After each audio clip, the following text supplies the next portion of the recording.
Welcome back. I am very happy you are here today. Find a quiet place, sit comfortably, take a slow breath, and let us travel together to a very old time. A time before cars, before phones, before tall glass buildings. A time of kings, forests, rivers, and quiet roads. Today we will listen to the story of Buddhism. It is a real story. It began more than 2,500 years ago. It began with one young man who had everything.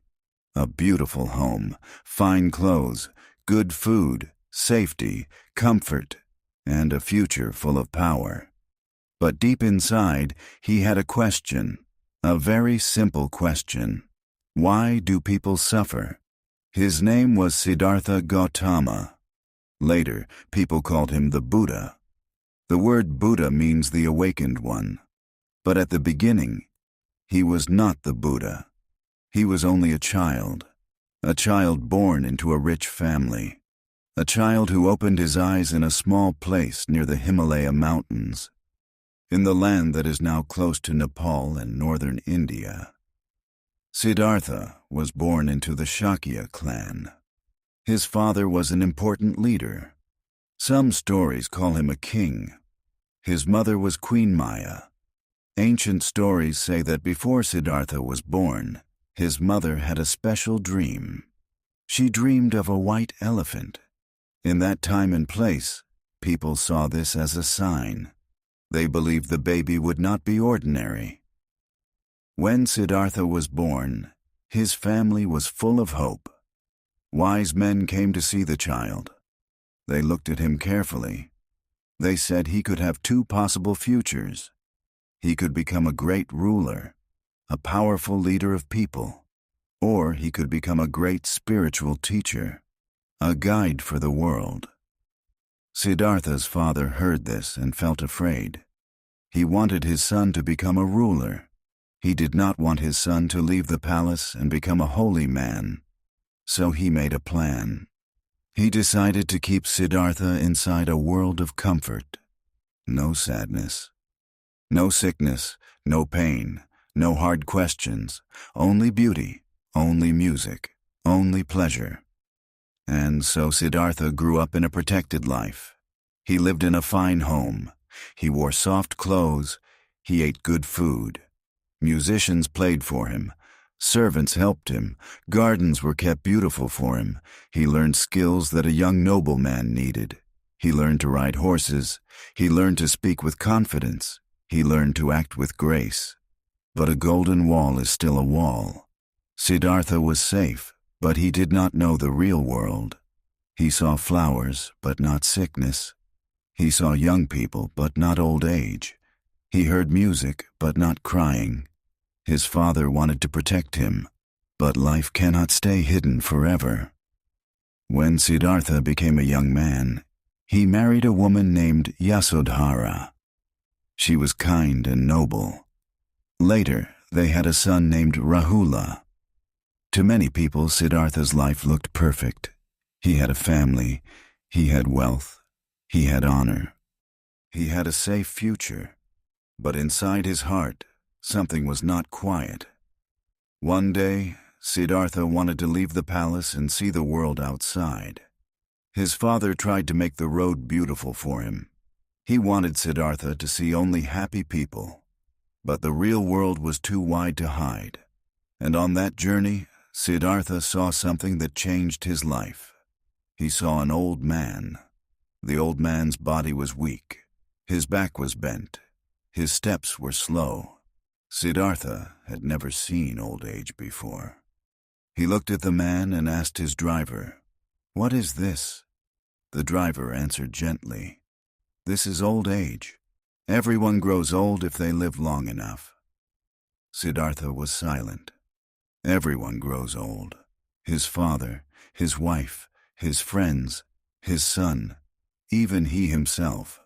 This thought entered his heart like a cold wind. For the first time, he saw that beauty changes. Strength changes. Youth does not stay forever. On another day, Siddhartha went out again. This time, he saw a sick person. The person was weak and in pain. Siddhartha was shocked. Again he asked, "What is this?" And again the answer was simple. "This is sickness. Bodies can become ill. It can happen to anyone." Siddhartha felt deep sadness. He had lived with comfort all his life. But outside the palace, people became sick. They suffered. They needed help.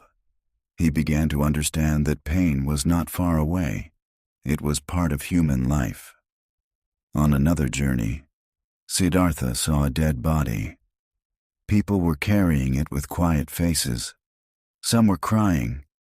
Siddhartha looked and felt fear. He asked what had happened. His driver said, "This is death. All living things must die one day." Now Siddhartha could not return to his old peace. Old age, sickness, death. These were not small problems. They were waiting for every person. Rich people and poor people. Strong people and weak people. Kings and servants. Mothers and children. No palace wall could stop them. Then Siddhartha saw a fourth person. This person was different. He was a wandering holy man. He had simple clothes. He had no riches. But his face looked calm. He seemed free from fear. Siddhartha looked at him with wonder. How could a person have so little and still look peaceful? This fourth sight stayed in Siddhartha's mind. Maybe there was another way to live. Maybe there was a path beyond fear. Maybe a person could understand suffering and find peace. Siddhartha did not know the answer yet, but the question had already begun. Night after night, Siddhartha thought deeply. He looked at his sleeping family. He loved them, but he felt that he had to search for something bigger, not only for himself, not only for his family, but for all people who suffer. He wanted to find a way to understand life. So, one quiet night, Siddhartha made a difficult choice. He left the palace.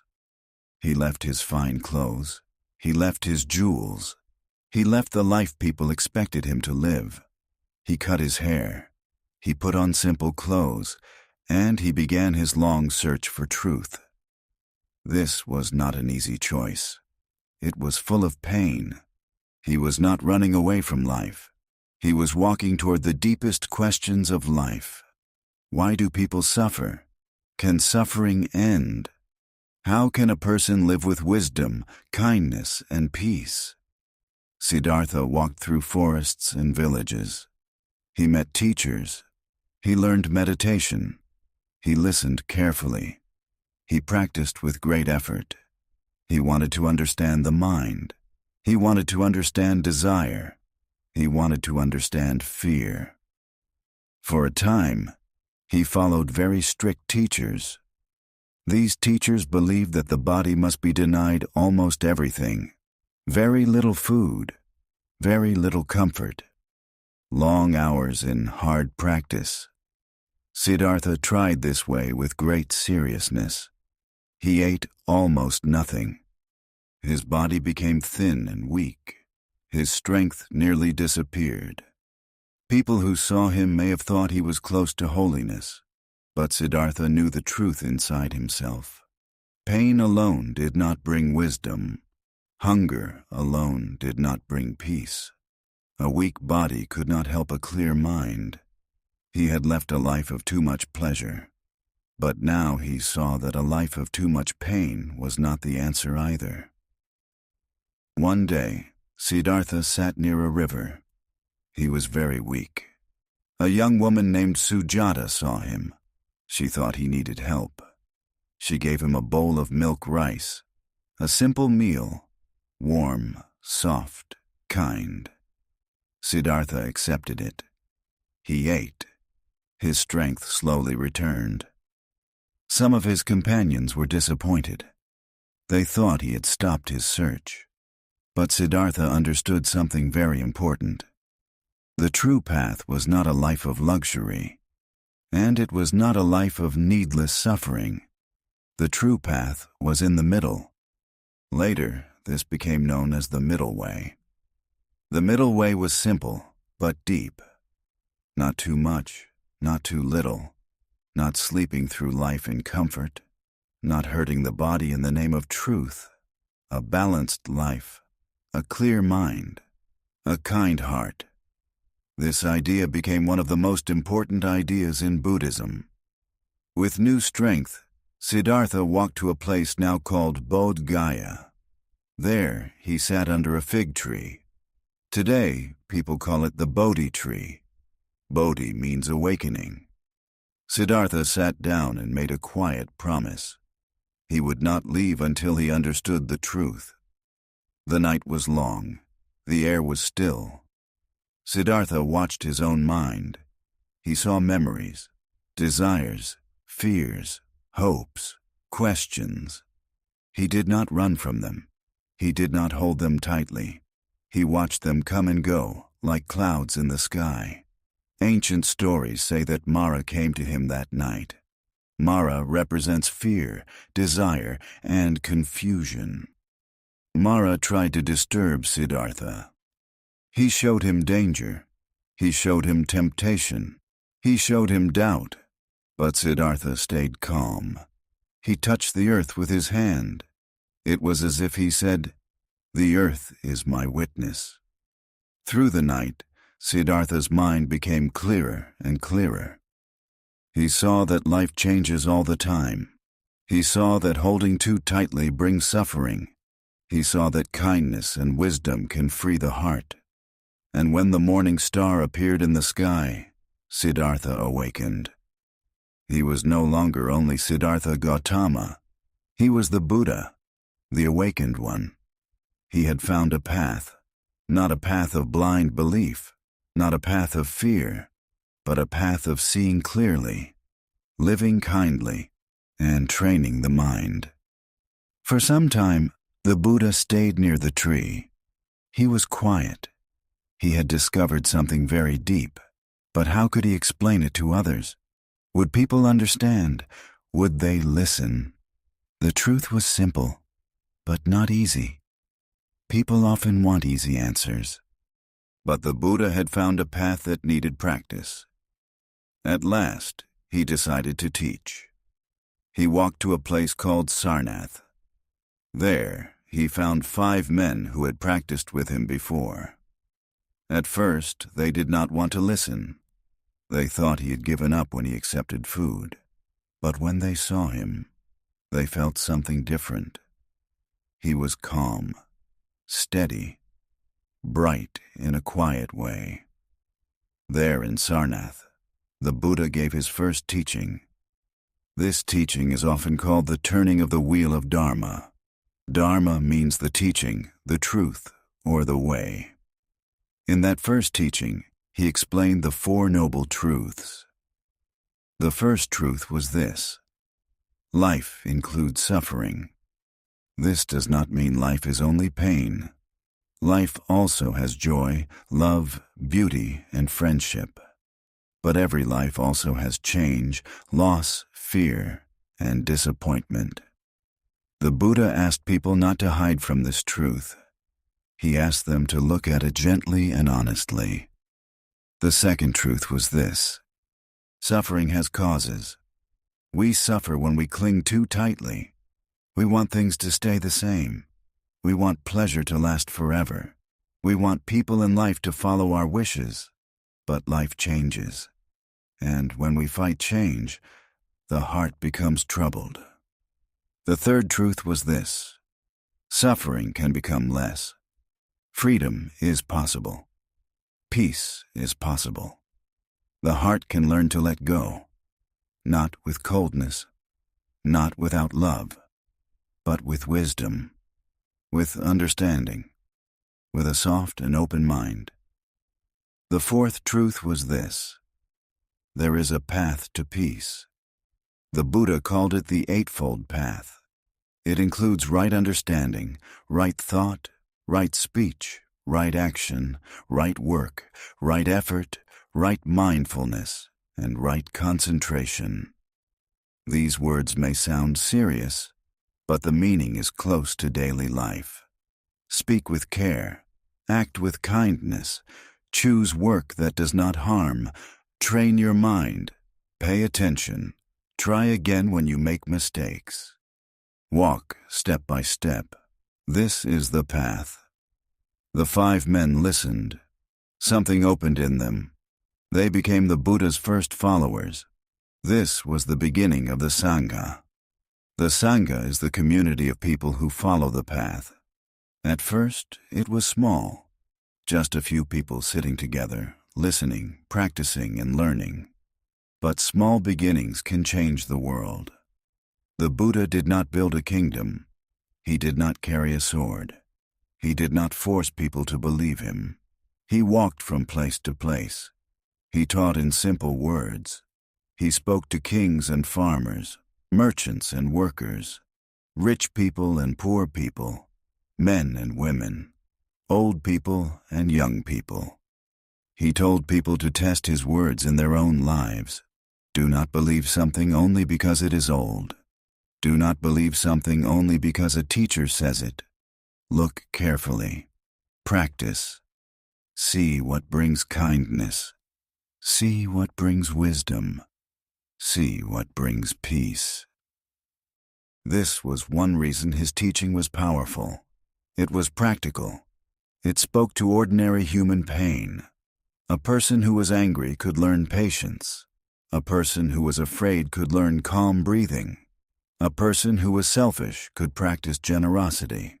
A person who was lost could begin again. The Buddha also taught compassion. Compassion means feeling the suffering of others and wanting to help. He taught that all living beings want happiness. All living beings fear pain. When we understand this, we become less cruel. We become more gentle. We begin to see that our life is connected with other lives. Many people came to the Buddha for help. Some came with grief. Some came with pride. Some came with confusion. He did not always give the same answer. He listened to each person. He used stories, questions, and quiet examples.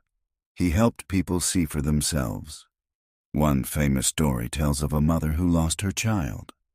She was full of pain and could not accept the loss. She came to the Buddha and begged for help. The Buddha told her to bring a mustard seed from a house where no one had ever died. She went from house to house, but every family had known loss. Slowly, she understood. She was not alone in suffering. Her heart began to soften. The Buddha's teaching did not remove all sadness from life, but it gave people a way to meet sadness with wisdom. It gave them a way to live with open eyes. It taught that peace is not found by controlling everything. Peace grows when the heart understands change. For about 45 years, the Buddha traveled and taught. He walked across the plains of northern India. He stayed in parks, forests, and simple resting places. He accepted food from people who offered it. He spoke in languages local people could understand. His teaching spread from mouth to mouth, person to person. As the years passed, the community grew. Monks joined. Later, nuns also joined. Lay people, meaning people with families and ordinary jobs, also followed the teaching. Not everyone had to leave home. Many people practiced kindness, generosity, and mindfulness in daily life. When the Buddha was old, he continued to teach. His body became weaker, but his mind stayed clear. Before he died, he reminded his followers that all things change.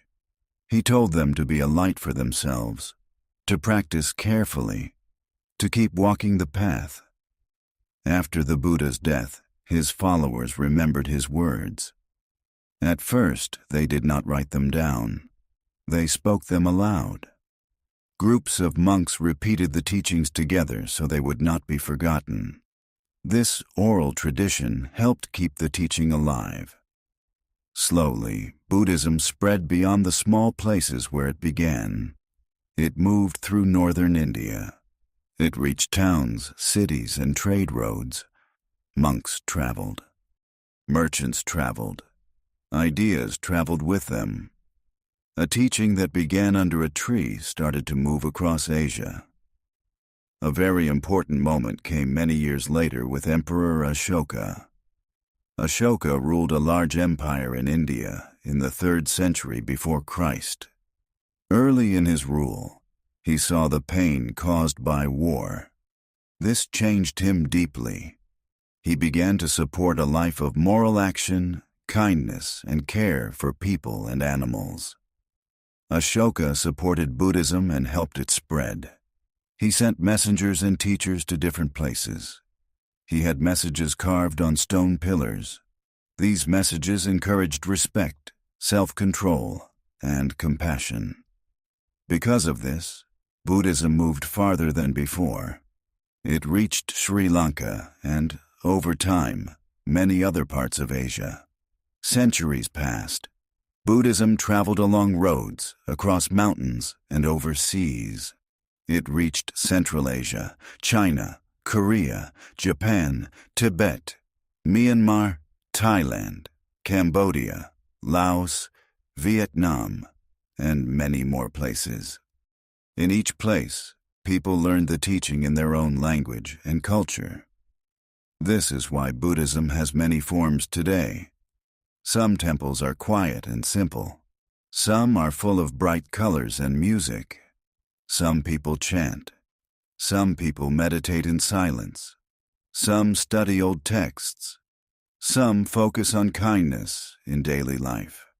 But deep inside, many of the same ideas remain. Look clearly. Do not cling too tightly. Speak kindly. Act wisely. Train the mind. Care for living beings. Walk the middle way. These ideas began with one person's search under the open sky. And maybe this is why the origin of Buddhism still touches people today. It did not begin with a battle. It did not begin with a king trying to rule the world. It began with a human question: why do we suffer? And how can we live with peace? Siddhartha Gautama saw old age, sickness, and death. He did not close his eyes. He did not pretend life was perfect. He looked deeply. He searched honestly. And after many mistakes, many years, and much practice, he found a path of balance. That path became Buddhism, a path followed by millions of people through history, a path of wisdom, kindness, and inner freedom. It began in ancient India, but its message traveled far beyond one land, one language, or one time. So, my friends, when we think about Buddhism, we can remember the young prince leaving the palace. We can remember the weak seeker accepting a bowl of food. We can remember the quiet man sitting under the Bodhi tree. We can remember the first teaching in the deer park at Sarnath. And we can remember that great changes often begin in silence. Thank you for listening today, my friends. I hope this story helped you learn English in a calm and peaceful way. You are doing very well. Every story you hear helps your ears, your mind, and your heart grow stronger. Tell me what story you would like to hear next. And if you enjoyed this gentle journey, please like, comment, and subscribe. I will be very happy to see you again in the next story.